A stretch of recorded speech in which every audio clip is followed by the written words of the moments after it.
Hey everybody, welcome back to the Live Ultralight podcast powered by Outdoor Vitals. Today we have a very special guest, Mr. Ben Vaughan of the Hiking Ginger on Instagram, as he would be known, to come on the podcast and talk about a whole bunch of things. Now, this podcast was a lot of fun for me because I actually found or came across Ben by seeing a photo on Instagram of him wearing one of our jackets.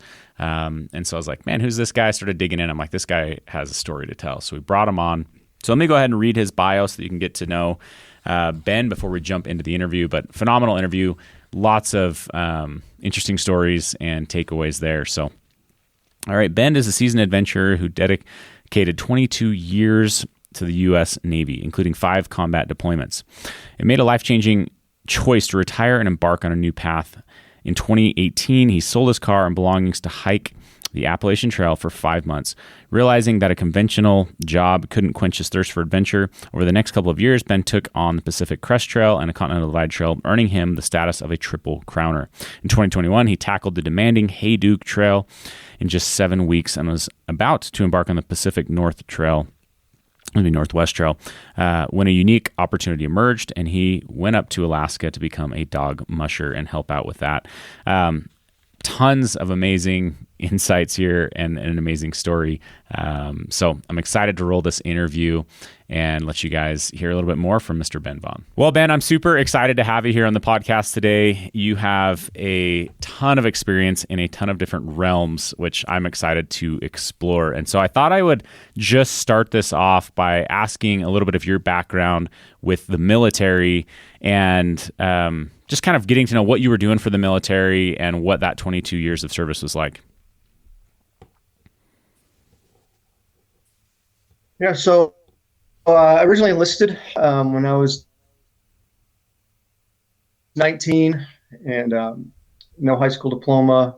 This is back right before Desert Storm. So I was an operations specialist dealing with communications, navigation, controlling helicopters, fighter jets, sitting in a nice air-conditioned room. Went over, did Desert Storm. I was very, very young. I was probably 20.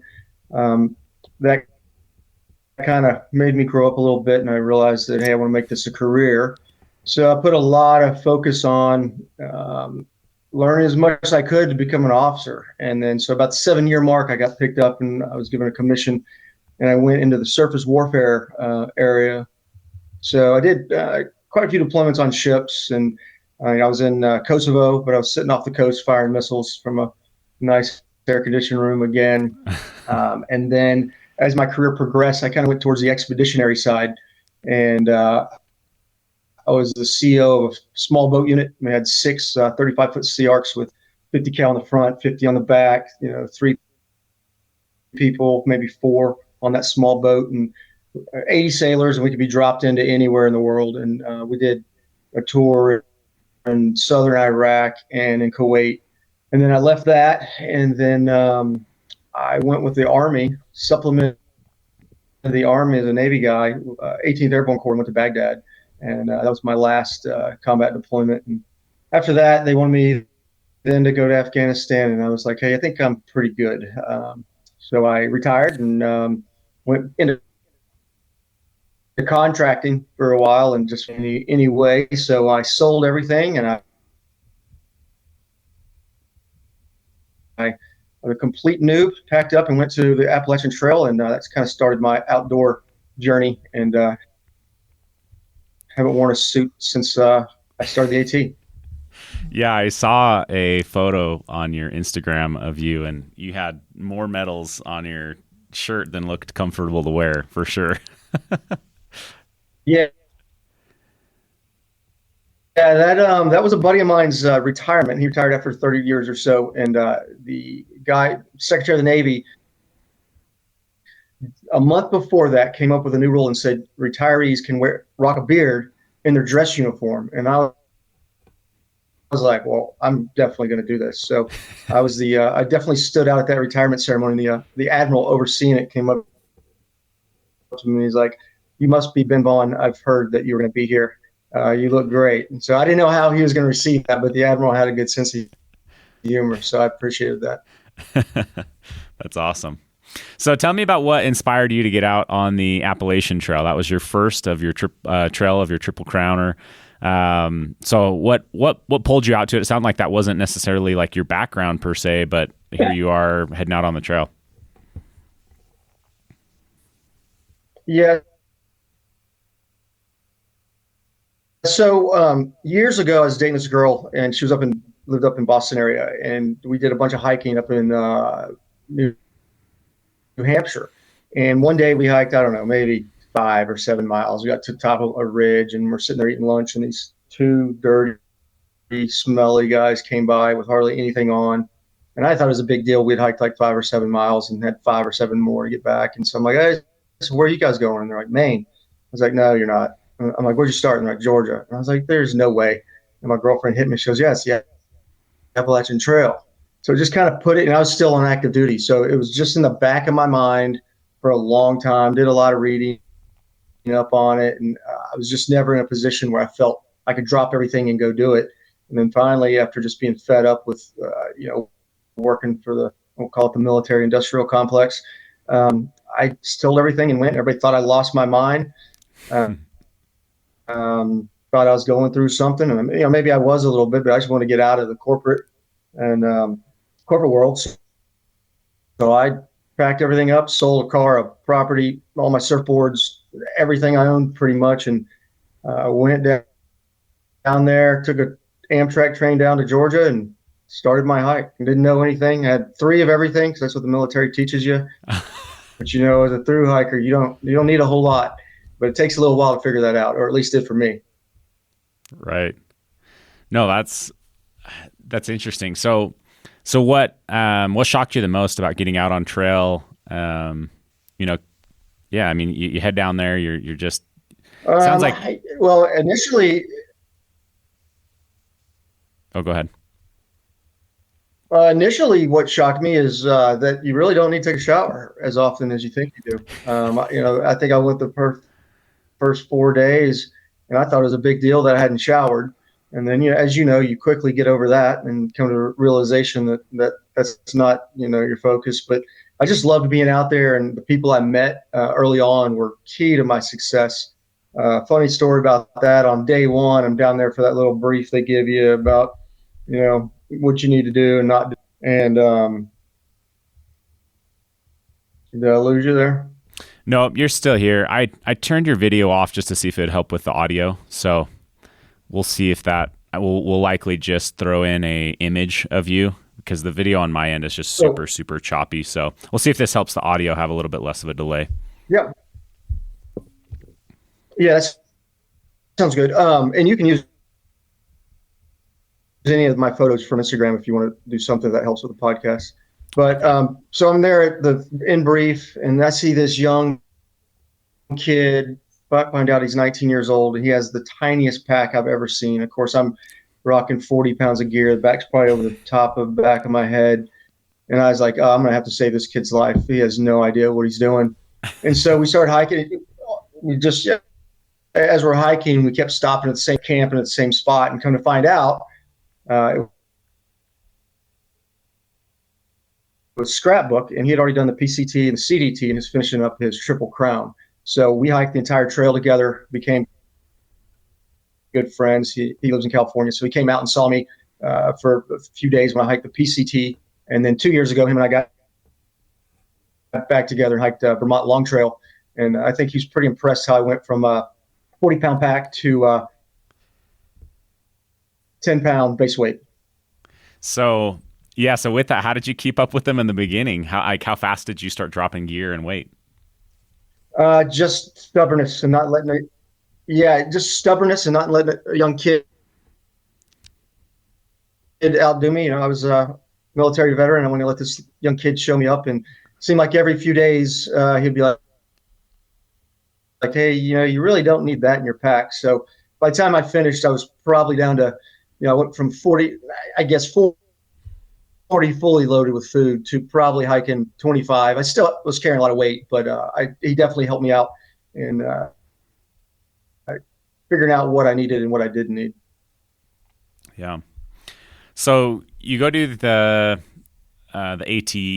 What's kind of your big takeaway that led you to want to continue to do more trails? Well, when I finished the AT, I was like, I'm one and done. I'm never doing that again. I was wrecked.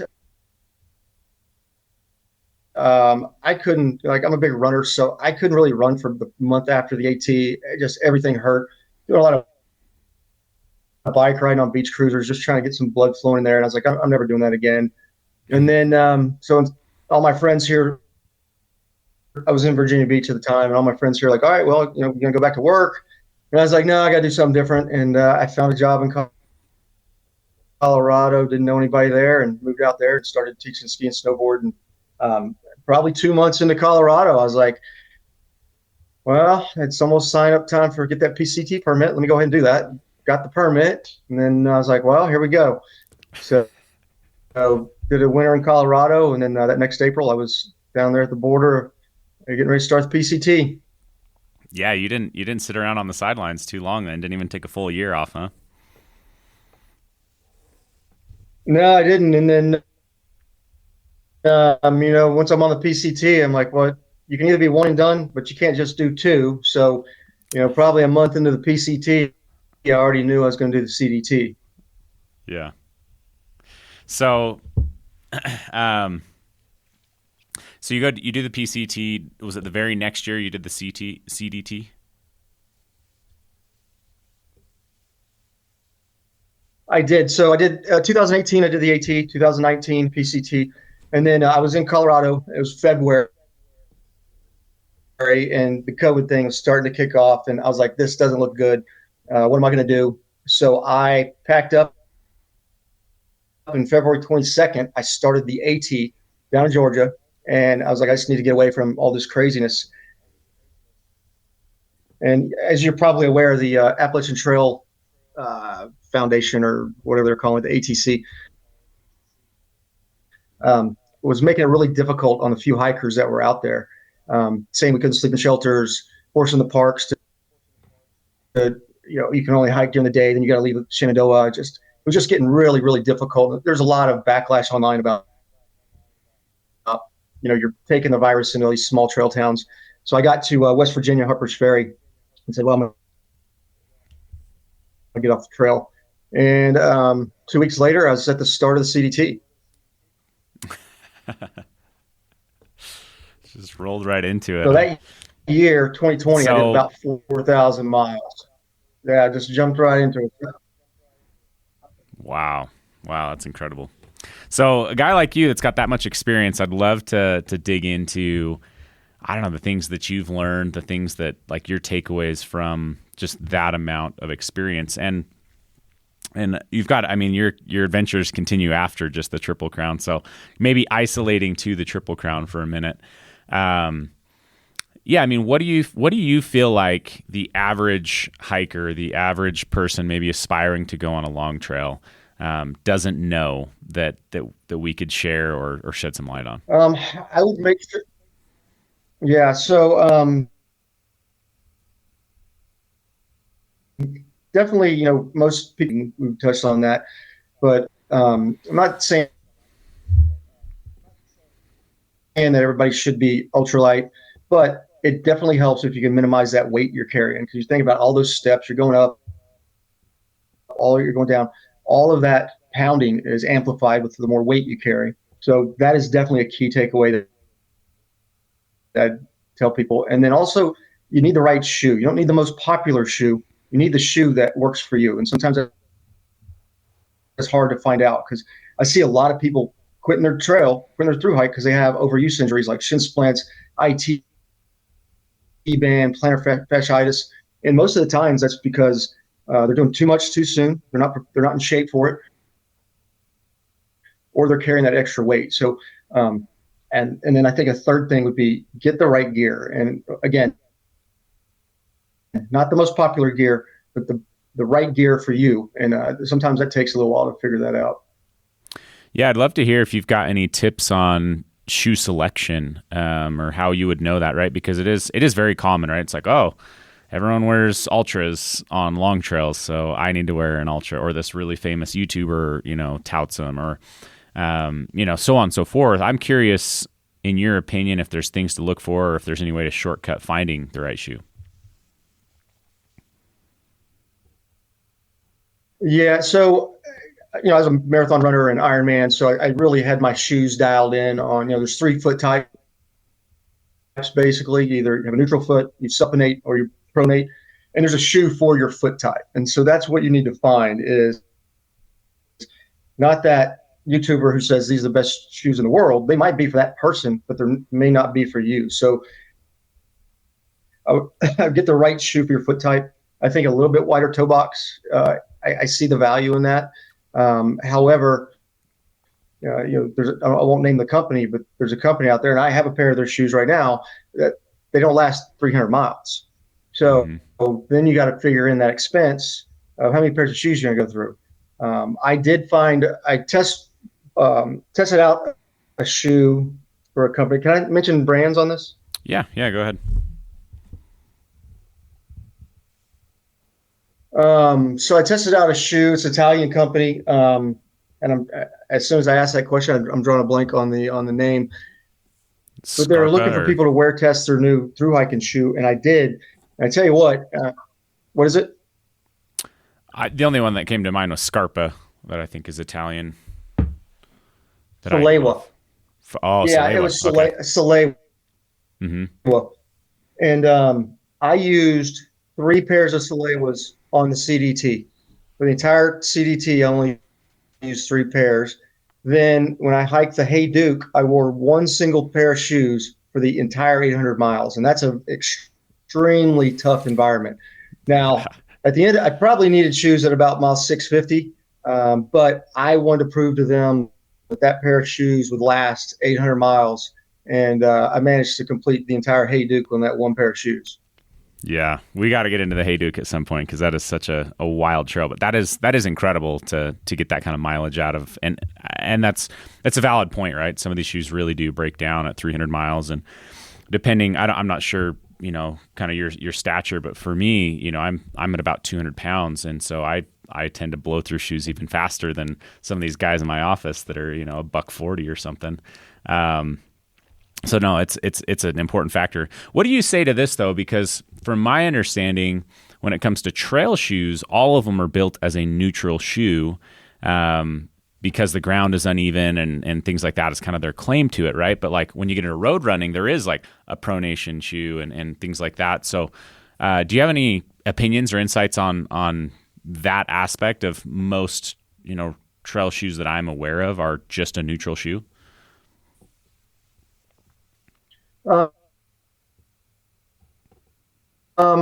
I think if you supinate, which means your foot tends to bend inward a little bit, you need that little bit of support. And if I had a shoe here, I could show you. There's just a little piece of plastic, basically they put on that for people that supinate. That's going to help you on the trail. And if most really, really large guys will, I'm sorry, that's pronate. You pronate inward.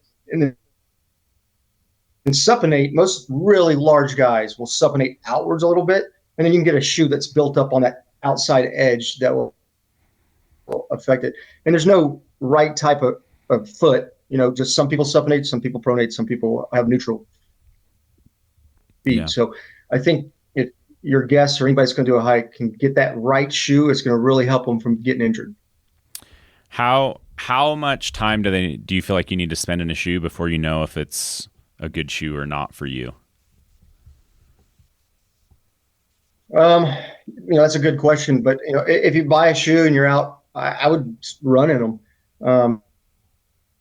That's the quickest way to find out. And shin splints, IT banded shoes, and plantar fasciitis are the top 3 kind of giveaways that you might be in the wrong shoe. While I was on active duty, I was really hardcore into triathlon. So I worked at a triathlon store and we sold shoes, bikes, wetsuits, everything you needed for triathlon. And so I learned all this from the manufacturers. And then when customers would come in, I could just have them walk and I could tell what type of foot strike they had. And now I think the technology is even greater, where a lot of times you'll stand on a electric pad and some laser will take a look at your foot and tell you hey, you're one of these 3 foot types. I don't think a lot of outdoor stores do that right now, which I think they should. But if you go to a running store, then you can find out what type of shoe. And then from there, you can decide, okay, here's 3 brands that kind of fit my foot type. And I like this color, which that's going to come in with some people. I like this color a little better than this is the shoe I'm going to go ahead and try out. So that'll cut down that learning curve a little bit on finding that shoe for you. Yeah, I think that's great advice. I think getting into a really good running store can shortcut so much trial and error that you'd have to do on your own. And you know, as a company that that makes our living only selling stuff online, shoes is one that we still advise people to try to get fit for if you don't know your foot type already or you don't know your preferences already. So I think that's really good advice. I wanted to ask this now. I kind of wanted to get into maybe what were some of the most challenging aspects out there on the trail for the Triple Crown. And I wanted to start with talking about frostbite. So I have had really mild levels of frostbite. I've lost feeling in a couple of my toes on 2 separate occasions for about a month at a time. But you had a photo on your Instagram of a whole different level of frostbite. Would love to hear about that and maybe any other really challenging aspects of trail. So I still deal with it a little bit. I was out surfing 2 days ago and the water's starting to get a little colder, and my feet, my toes and my fingers were starting to tingle. And then I definitely had the challenge in Alaska. When it drops down to negative 30, no matter what gear I have on, I'm hurting most of the time out there. But 2019 was called Snowmageddon on the Pacific Crest Trail. I think this year they probably exceeded that from what I kind of saw on Instagram. But there was a group of us. We got to Kennedy Meadows, and everybody was saying, you can't go into the Sierra, you'll die. But there's 5 of us said, you know what, we're going to do it. And so we took off, and it was post-holing for a long, long time. And then I think where I made the mistake is, one, there's nothing I could do about the cold and snow, but wearing my Catulas, the way they wrapped around my big toe and my second toe, I believe they were cutting off blood supply. And I had hiked up Mount Whitney, and it was almost solid ice, and we couldn't find the trail. So I was just going basically straight up, and I was kick stepping. So when I came down from that, my foot was really, really hurting. And I was under the impression that I'd probably broken my big toe. So when I got to Kearsarge Pass, all of us crossed over the pass and went in town. I'm sitting there looking at my big toe, and it's all black. And so me and another hiker did the traditional, took a needle with some thread and poured some Jack Daniels on it, and lanced it. And I was like, all right, I'm good. Next day, went back in Kearsarge Pass and got caught in a massive snowstorm. I probably got 2 miles, 5 miles down over the pass, and at 9 in the morning, and it was so bad I couldn't see anything. So I couldn't even set up my tent. I basically just crawled inside my tent, and the temperature dropped below freezing, or probably below 0. I couldn't start my fire. All my water was frozen solid. I laid there for about 20 hours. And the next morning I said, well, I don't get out of here, I might not survive this. So I climbed back up that pass. And when I got down, you're probably familiar, that 190, 13-mile road, I'm sitting there like, well, I got out of that, but I'm not safe yet. So a guy that was clearing rocks off the road, a city employee or a state employee, I was like, hey, man, I really need to get out of here. I know you're not allowed to do this. And he said, get in, and drove me down to the bottom. And that's when I jumped on a train, went to Los Angeles where my daughter lives, and went to a doctor. And he said, if I had a textbook and said, this is what frostbite looks like, this is the picture I would show. And he said, if you hadn't have come out of there, you'd probably lost a couple toes. So luckily I took care of it. And then I took 3.5 weeks off recovering, and then skipped about 250 miles of the trail, and I went in, caught up with all the people I was hiking with. Took me about a couple weeks, and then once we finished up at the Canadian border, I went back down and finished those. We went back at the Kearsarge Pass, and it looked completely different. And finished up that 200, 250 miles of trail that I'd skipped. Yeah, so that's such an interesting story, and I'm curious when you kind of realized, like in retrospect now, when you realized that you were getting frostbite. Like, because in my mind, I would guess when you were laying in your tent, your feet probably weren't getting fully up to temperature, right? Like you made it sound like it's really cold and maybe colder than you were geared up for, right? So do you think that frostbite? Yeah, it was constantly cold, and then Go ahead.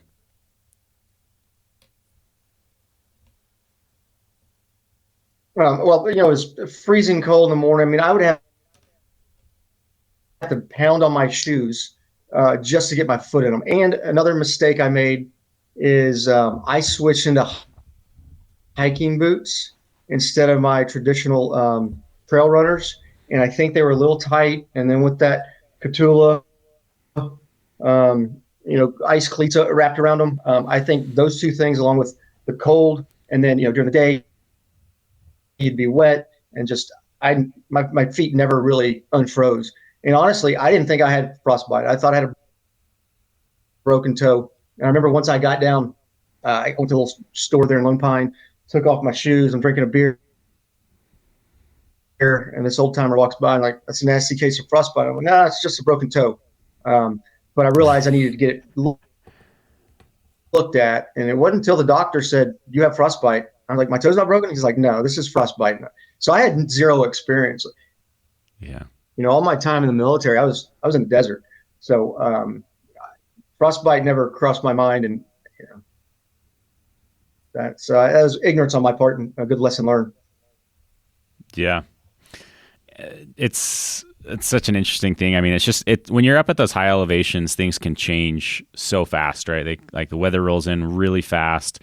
Temperatures can swing really, really fast. And so I think it's always a lesson to be had when you're experiencing something like that, for sure. Any like long-term, so I mean, you kind of alluded to this, but like what's the recovery like on it? And then what's the long-term recovery like, or long-term, I don't know, what do you still have to deal with at this point with it? Yeah. So for me, there was a lot of nerve damage. And so I still have it when I get really cold. I can feel it in my fingers because I didn't get frostbite in my fingers, but I got frost nip. So they still hurt really bad in extreme cold conditions like Alaska. But I was a ski and snowboard instructor, and I had no problems at all. There was a couple of days it might got down to zero where I was like, "Ooh, my toes and fingers are hurting." But it was all that nerve damage. But the recovery was laying on my daughter's couch with my feet up, drinking some whiskey every day, and just putting some aloe on it because I didn't post. There's a couple of pictures I didn't post because after that black blister opened up and my toenails fell off, and it was very nasty. And so I learned that aloe vera helps, keeping it elevated. And, it's basically just time, just letting that heal. And I probably went back to the trail a little bit early, but I didn't have any open wounds. It was still a little uncomfortable, but, I was itching to get back out there. 3 weeks on the couch was about all I could do. And I was seeing posts of everybody I've been hiking with. And it was kind of funny. Anybody that hiked at PCT in 2019 knows me as that guy that got frostbite. It was pretty popular story of warning people not to go into the Sierra because this is what will happen. But I'm going to take most of the blame on that. The weather was bad, but I made a couple mistakes that probably didn't help at all. Yeah, makes sense. Any other, I guess, big challenging moments on any of the hikes to complete the Triple Crown? The CDT was rough. Once I got into the San Juans, you come out of the desert, which is pretty easy hiking other than snakes and lack of water. But then, you start getting to the San Juans, and it was still a lot of snow. And there's a couple times I was like, well, I need to get off this mountain. And as you know, up there, those aren't small mountains. There's a couple times for me to get to a trailhead was going to be even more extreme than what I was in. So I'd follow these creek beds, and they're super steep, and you just got to walk on the side of the mountain just to get down into a tiny little town. So the snow was pretty aggressive on CDT, and then I had a couple moments in Wind River Range trying to get over Knapsack Col. It was fingertip holding on to rocks because you couldn't see the trail because of the snow, and I didn't have crampons. So getting over Knapsack Col took me way longer than it should have, just because I didn't want to get injured. And then there's one part on CDT where it's on the edge of a mountain, and I can't remember what it's called, but you can either go down the mountain 5 to 6 miles and come around back up to get on the trail, or you can take this 1 mile icy ridge to get across. And I'm like, well, I'm just going to do this icy ridge. But as I'm going, just taking my time, going real slow. And I'd run into some hikers, at lunch before that, and they're like, which way are you going to go? I'm like, well, I'm going the short way. So I didn't know they were watching me, but I'm going on this ridge, and this little snow bridge collapsed, and it's like an 800-meter slide down to a giant boulder pile. And as I'm sliding, I'm talking to myself like, this isn't going to happen. And I'm digging it with my fingers and my shoes and everything. And somehow I stopped myself halfway down, bloody fingers, had a nice gash on my hip, because I was wearing shorts. I don't wear pants when I hike. Yeah. And I got out of there and got to the campsite. And a couple hours later, these 4 hikers came in. And they're like, dude, we thought we were watching you die. And I was like, yeah, that was going through my mind too. But somehow I stopped because that's a common way on a lot of trails that people fall, slide down into rocks. You can't control yourself. So I probably should have had an ice axe so I could self-arrest there, but didn't have an ice axe on that trail. So another lesson learned for me right there. But yeah, no Do serious you hike injury. with trekking poles? And then Hayduke was probably the most challenging. Yeah. Just to back up before we go to Hayduke, do you hike with trekking poles? Are you able to like jam those into the ground similar to an ice axe, or?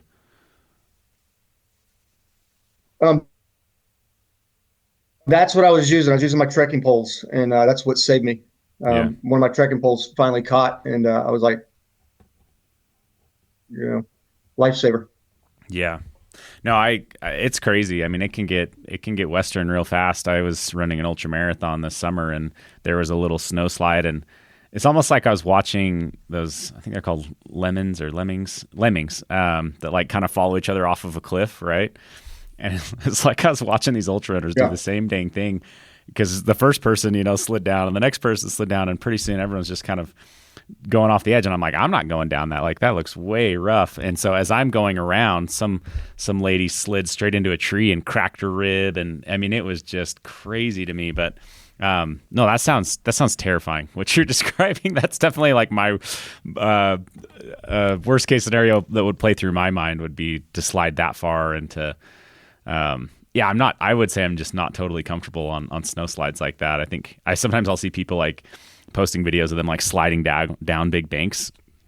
And I guess if you've seen someone do it before, it makes sense. But to me, in my mind, you just don't stop, right? Or you pick up too much speed and it becomes uncontrollable. And it's pretty wild times out there. But glad you stopped. Glad they didn't watch you slide down to your death. I mean, that's a wild story for sure.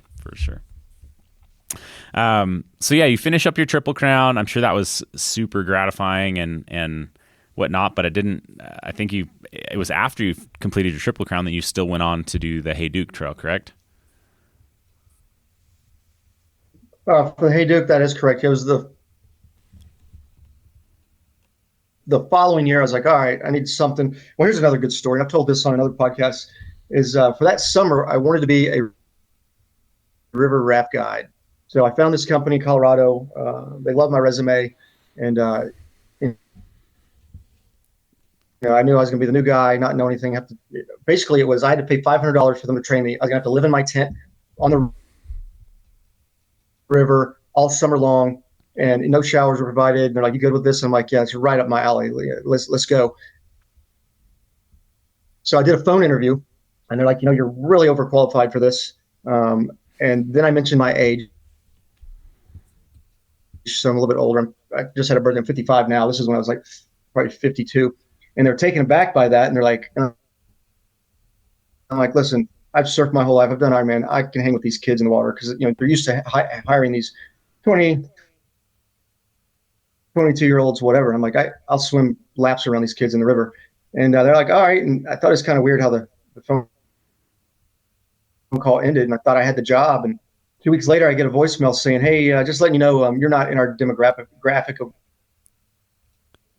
what we hire.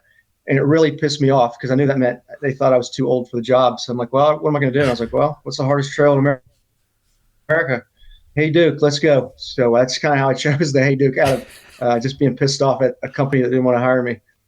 Well, that's that's a huge motivation for me to stay in shape and whatnot, is so that I can do the things I love for a long time, right? Like, because I feel like you can see people that, their health starts to degrade and passions they had, hobbies they have, they can no longer do, right? And to me, it's like, man, I want to do this stuff as long as I possibly can. So it's a big driver for my health. And I would totally attest that I've seen, 55-year-olds or older people doing things that no 20-year-old could do, right? So that's crazy. And it's crazy that they actually cited the demographic aspect in that. I mean, that's a whole nother side of things. But my HR department would be freaking out over something like that.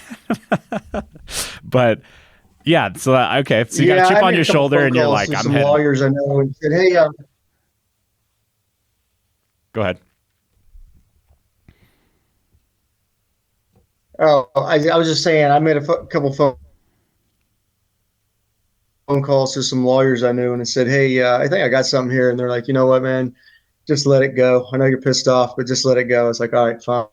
So probably not getting much out of a little river raft company, I suppose. But so you've got a chip on your shoulder. You find this Hayduke Trail, which from everything I also hear that it's got to be one of the rowdiest trails in the sense of, but it's a different hard, right? I think a lot of people think like, okay, the most amount of vertical climbing and descending makes a trail the hardest, or so on and so forth. But the Hayduke it's kind of all the above, but it's more of a route than a trail.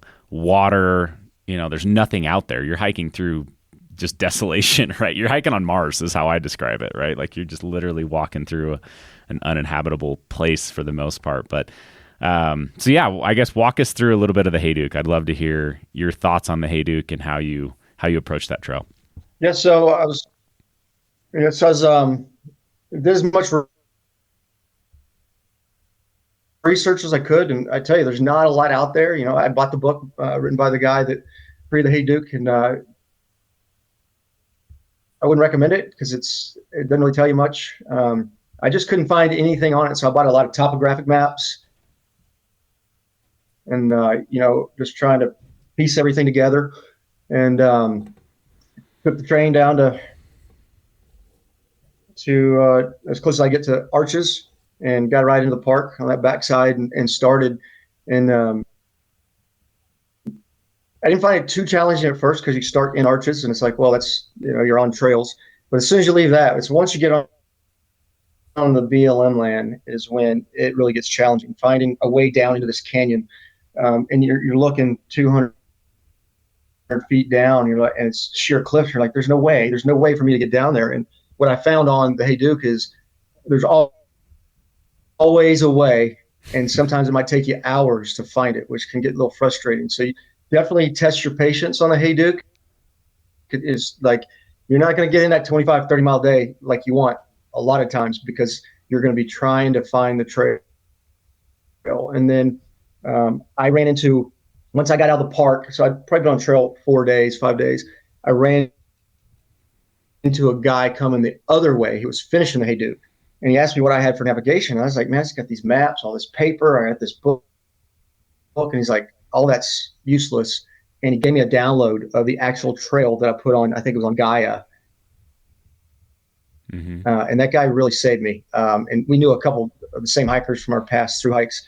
And I can't remember his trail name, but he gave me all the data that I needed to make life easier. But, again, you could be walking along this canyon and you think your GPS is showing you you're on trail, but you're 100 feet off and 300 feet above it. And so you got to backtrack and find a way into this canyon. And sometimes it always just seems impossible. And then, you're in this canyon and it cliffs out and you look down and sometimes it's 4 feet, sometimes 8 feet, sometimes it's 20 feet. And, you can lower your pack down, but then you got to hike up and around to try to find a way to get back down there and then come get your pack. So I just learned to just deal with it and not get frustrated. It's like, oh, I'm not getting the miles in I want. Be safe. Don't get injured. I think the sketchiest one was I lowered a watch out, and it was probably only about 10 feet drop, but there was these boulders right there where you jump down. I said, well, if I jump down there, I'm going to break my ankles. So I'd lowered my pack already. And so I spent about an hour, maybe an hour and a half trying to find a way, just billy goat climbing up these sheer cliffs and trying to come around, and really thought, okay, it seemed like every day I was doing something that I could seriously injure myself on that trail. And then the best option I found was there's a tree it was probably, 8 to 10 inches around, and it was about 5 feet off the canyon wall.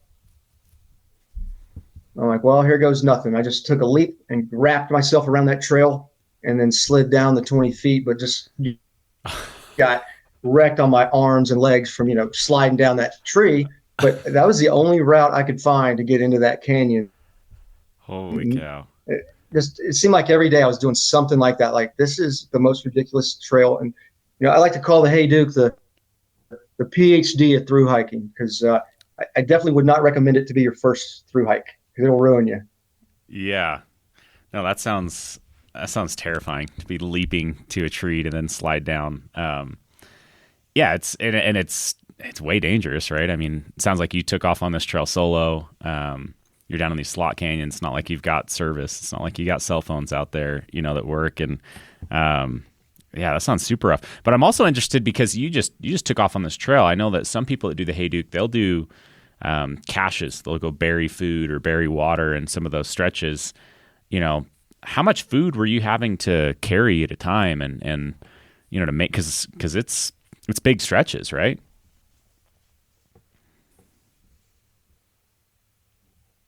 Yeah, I think my longest food carry was 9 days, which, as you know, that's a lot of weight. Yeah.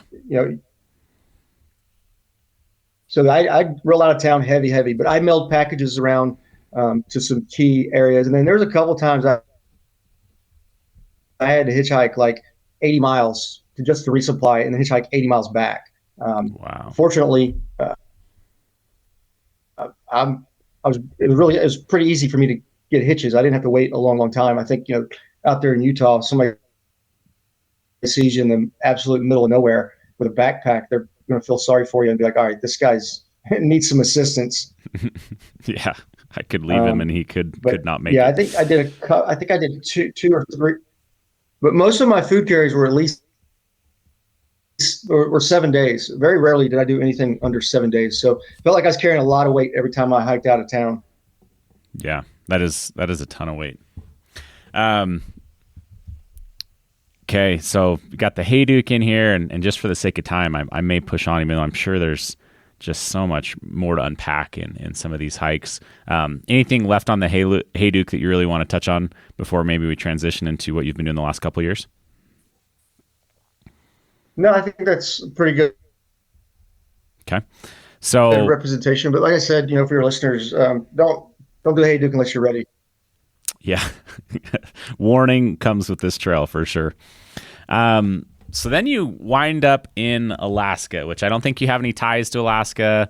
So tell us how you ended up in Alaska and what you were doing, and maybe just what that life is like. I know from kind of trying to piece together a little bit before the podcast, I was pretty unsure even what you were doing or who you're working for, that kind of thing. Like what's going on up there, and how did you land up there? Yeah, so it definitely is the most unique job I've ever had. So when I finished the Hayduke, my plan was to go hike the Pacific Northwest Trail, and I'd already mailed my packages out, and I realized I need to let some snow melt. So a buddy of mine said, "Hey, I've got this gig in North Dakota building mountain bike trails, and I need help to finish this contract. And I was like, all right, perfect. So I went out and pounded dirt, building my mountain bike trails for 3, 4 weeks.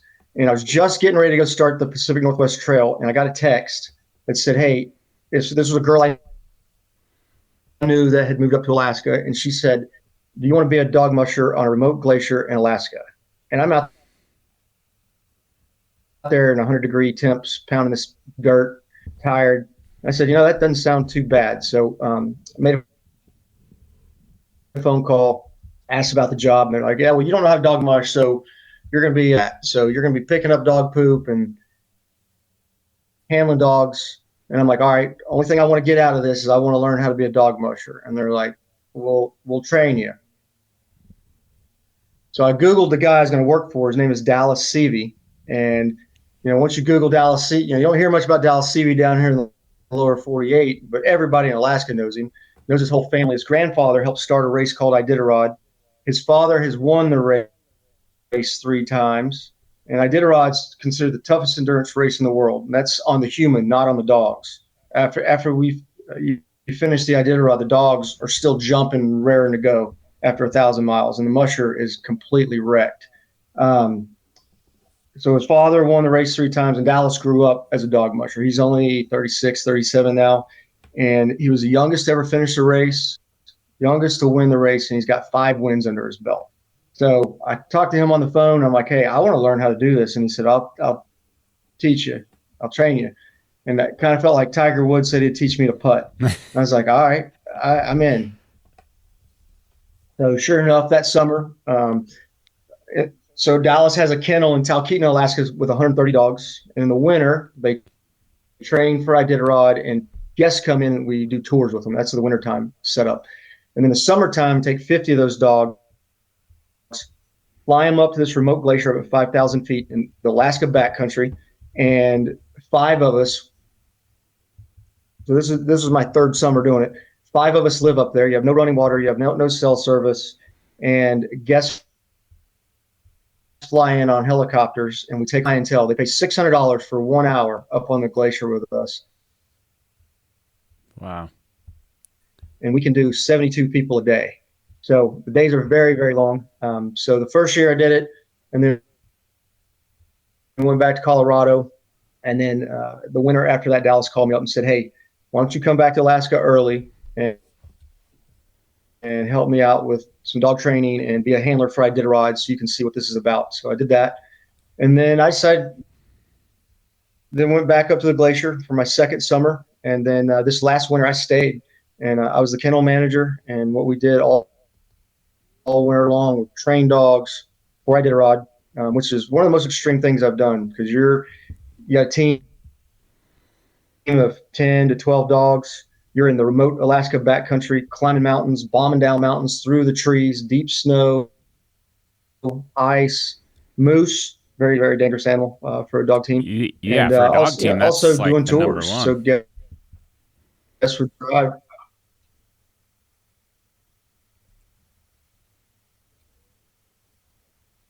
Sorry, I didn't mean to cut you off there. I was just saying for a dog team, moose are terrifying, right? They kind of misunderstand them as potential threats and wolves. Yeah, right? so moose don't actively seek out dogs to. Yeah, so a moose, won't actively seek out a dog team. Most of the time they'll run away if they hear the dogs barking. But you can come around a turn if a moose is laying there with their calf. She's going to get up and come and just start stomping your dog team. So for that, they look at like a pack of wolves, and they're protecting themselves and they're protecting their calves. So for that reason, we always carry just to protect the dogs. I've never had to use a weapon out there for that reason. So I've been fortunate, but it's a very common thing in the winter that you hear about mushers coming upon moose, and the moose start attacking the dog team. So definitely a very can be a violent situation. Yeah, for sure. So what time of year is the Iditarod held?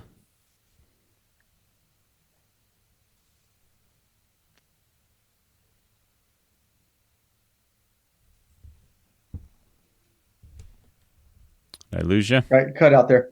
Oh, I was asking what time of year is the Iditarod held, and why is it the most challenging race on the Musher? Because I'm kind of the same thing. Like it's more of like an exposure thing than, I don't know, the most grueling endurance race. So I'd love to hear, when is it held, and what makes it so challenging for the Musher? Yes, so it's held the first Saturday in March. It's been going on for 51 years. So next year will be the 52nd running, and I'll actually be back in Alaska for that. Probably get up there in February. I'm not racing it, but I will be helping out at the start line.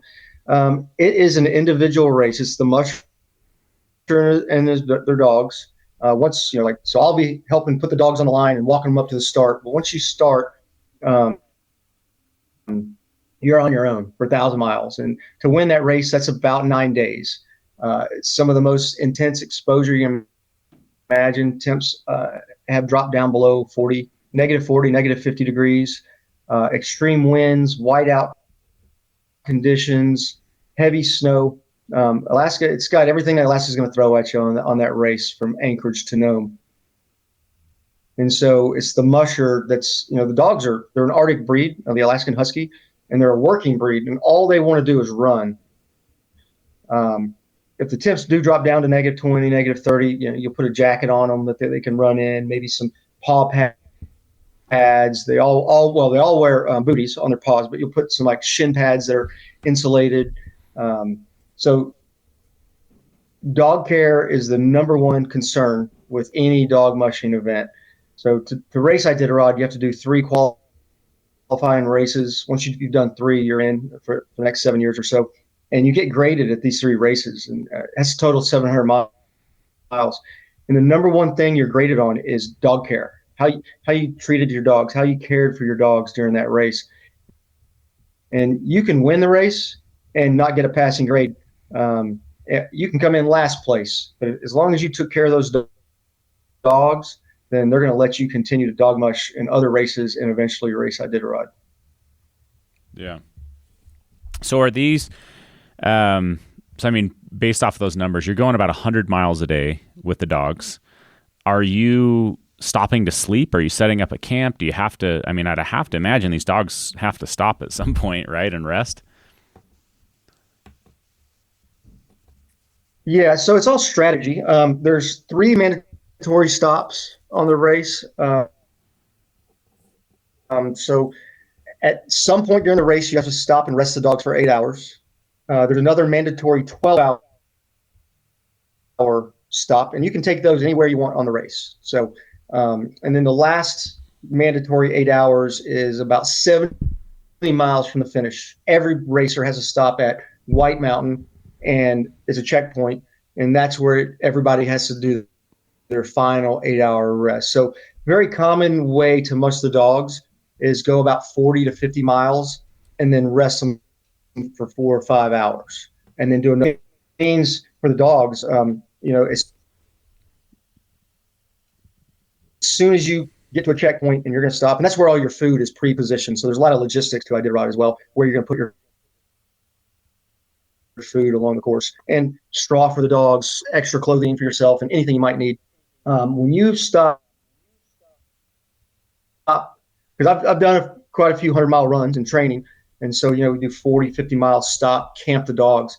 So you want to maximize the dog's recovery when you stop. So as soon as you stop, you're undoing the back of their harness so they can walk around a little bit in circles, and you're going to immediately give them food, and it's going to be warm food. You're going to boil some water, add it to some frozen meat and some kibble, and then they get a hot meal.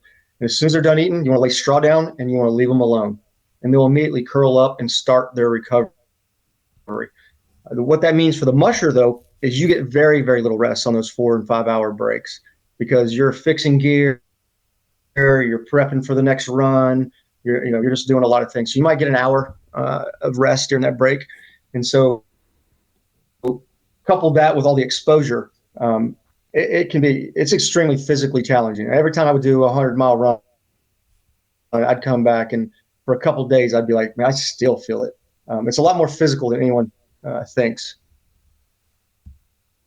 So as the dog Musher in that Iditarod race, then, are you sleeping like what, an hour a day, maybe something like that for 9 days? Yeah, so you're standing on the runners, and you're using your brake. So your brake is how you kind of steer the sled, giving the dogs commands to go left, right, straight ahead. Good lead dogs know those commands. Will keep you. Will actually listen if you tell them to go right or left, which the commands are haw and g. They don't understand left and right, but just the physical act and also holding on. I developed some really intense tendonitis in my elbows this winter, and it's because I'm holding on so intensely. If you fall off that sled, the dogs aren't going to stop. They're gone, and you're in the middle of nowhere with a runaway dog team. So your job is to keep them at about 9 miles an hour. That's kind of the sweet spot that they can run 1,000 miles over 9 days. So all the mushing we do is always at about 9 miles an hour, whether we're doing tours or we're training or we're doing other races outside of Iditarod. You keep those dogs right at about 9 miles an hour. Now going uphill, you'll be a little slower. You'll be running next to the sled, helping push that sled up the hill, help the dogs out. And then go downhill, you'll have 2 feet on the brake, and you're slowing the dogs down to about 15 to 20 miles an hour. And you're just holding on, just zipping through trees, banging off of trees. I've been slammed into plenty of stuff, bounce off, and I'm on my side being drugged down the trail, just holding on. And you got to figure out a way to right that sled and get back on. Because like I said, if you let go, the dogs aren't going to stop and wait for you. Yeah. Yeah. That's gotta be that sounds like a pretty scary part of that is, getting left behind by your dog team would be very dangerous and wild. Yeah. I tell you, even when I'm doing tours, on a nice, freshly groomed trail, I get a little bit of butterflies every time I hook up a dog team, because you never know what's going to happen when you're dealing with, up to 14 dogs on a line. They don't always get along. So you got to kind of stay on them if they start goofing off or start trying to pick a fight with their buddy next to them, because they do love to listen. But if you let them just keep going down their own path, it can turn into a big tangle of dogs real quick. Yeah. So you think you'll keep doing working at this dog team for a while? Is that something you think you'll be able to sustain, or? Yeah, so I'm going to go back in February, probably do a month or so, and help out with some special projects they've got. There's the Arctic Games are going to be held, and I'm going to be a dog musher in those, just kind of showing people what dog mushing is. I'll help out with Iditarod and some tours at the kennel, and then I'll probably leave for a month or so, and I'll go back in April and May and set up the entire glacier operation, from buying everything we need, getting the helicopters to sling it up to the camp site, and then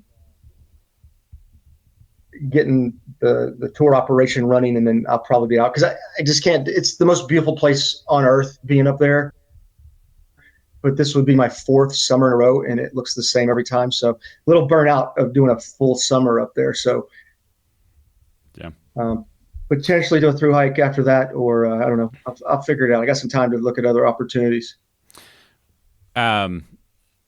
So how I initially kind of came across you is I think I just spotted you in like I don't know, it was like a suggested photo or something like that, and you were wearing one of our jackets and you were mushing dogs, and I was like, who's this guy? And so I kind of popped him into our team chat and was like, hey, we should get this guy on the podcast. I'm sure he's got a story. And then we kind of dug deeper. It's like, oh yeah, he's a triple crowner. He's all this, it's kind of funny to see that, I guess. But when you're out with these dogs, are you using are you using a lot of modern layering system techniques, or are you using, I don't know, massive moose hide parkas?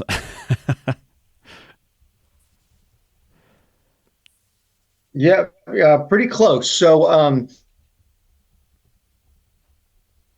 a common, definitely layers on your feet. And I found that sealskin socks are crucial for me to keep my feet dry. So, I'll wear a pair of Darn Tough, then a pair of sealskins, and then I'm putting them in these old Arctic boots that the Army used to give for Arctic warfare training. And they're all over Alaska. We call them bunny boots because they look pretty funny. They're white and they look like clown shoes, but they keep your feet very warm. And then I got some snow machine gear, just like a bib. But underneath that, I've got 4 layers of smart wool stuff on. And then up top, same, it's all a bunch of base layers. I don't know if you've heard of the company, Appalachian Gear Company, but I use a lot of their gear. It's all alpaca, and there's no synthetics in it. So I use that. And then, I'd wear your puffy. And then on top of that puffy, I would have, a giant parka. And some guys wear hats made from seal skin, beaver skin mitts. Those all work real well. But the parka, and it, like anything else, it could be 20 degrees, and if you're pushing a dog team up the hill, you're ripping layers off and you're sweating. But then once you start going downhill, you got to put all those layers back on, because you don't want to sweat too much, because that's when you're going to get into another bad spot. So I always like to have the layers that I can take on and off very easily. Yeah. So you're probably having to layer up and layer down while hanging onto that sled, right? Oh yeah. Yeah. That's got to be a whole nother element of fun. Did you mention what you're doing for hands? For hands, I'd have like a very thin layer, and then I would put on some, a really good Arctic glove. Late in the season, I found some that are heated that I've been using. And then on top of that, it would be just giant mittens made from, like I said, some type of animal, beaver or whatever. Now, you don't have any mobility with those, though, because they're good enough to hold on to. But if you stop and you have to like change a neckline, or a dog slips his collar, you got to take all those layers off and attend to that. So I had a real problem with that when it got real cold, like -20, -30. If I had to stop and put booties on a dog or anything else, my hands were just killing me. So I'd try to make it as quick as possible, get my layers back on, and then my hands would be fine. Yeah. Well, Ben, I really appreciate the time you've given us. I know we're a little bit over time, so I'll go ahead and wrap this up, I guess. But for people to find you, I know you're on Instagram. Hiking Ginger is your Instagram handle there. Real name is Ginger Balls. So I didn't want to put that on Instagram, but it's Hiking Ginger B on Instagram. Gotcha. Okay. So yeah, go check him out. Obviously you're sharing different adventures, things that you're up to over there. So is there anywhere else that you want people to connect with you, or maybe you don't even want them to connect with you, and that's close enough? No, I use Instagram as my kind of my personal journal. So, anytime I'm doing something cool, I'll put it on there, and that way I can go back and look on it. But if anybody wants to follow along, I welcome them too. If they could care less, that's fine too. Yeah. Okay. Well, I really appreciate it, Ben. Thanks for coming on the podcast. You've lived a very adventurous life, got a lot of really cool trails and adventures under your belt, and just appreciate you coming on here to share some of that knowledge and share some of those stories. All right, man. Thanks for having me on. It was a lot of fun, Tayson. Yeah. Thank you so much. All right. I hope you guys enjoyed that interview. Super insightful and very, very interesting. I can tell you, I don't know a lot about the Iditarod, but I was up in Alaska this summer, and I did see the starting point of the race, and just had me thinking about that. I was doing some of the math. I'm like, man, these dogs do run 100 miles a day. Just absolutely incredible. But yeah, tons of amazing things that we covered here with Ben. If you're new to the podcast, please subscribe. Please consider sharing this with your friends. We really appreciate it. That helps us with our mission of helping more people get outside more comfortably and more confidently, just helping balance out this crazy world that we live in by disconnecting from technology and inspiring people to get outside. So if that's something that rings true to you, make sure you subscribe to this channel, or excuse me, not channel, but podcast, and please share it, rate and review it if you have not, and we'll see you guys on a future episode.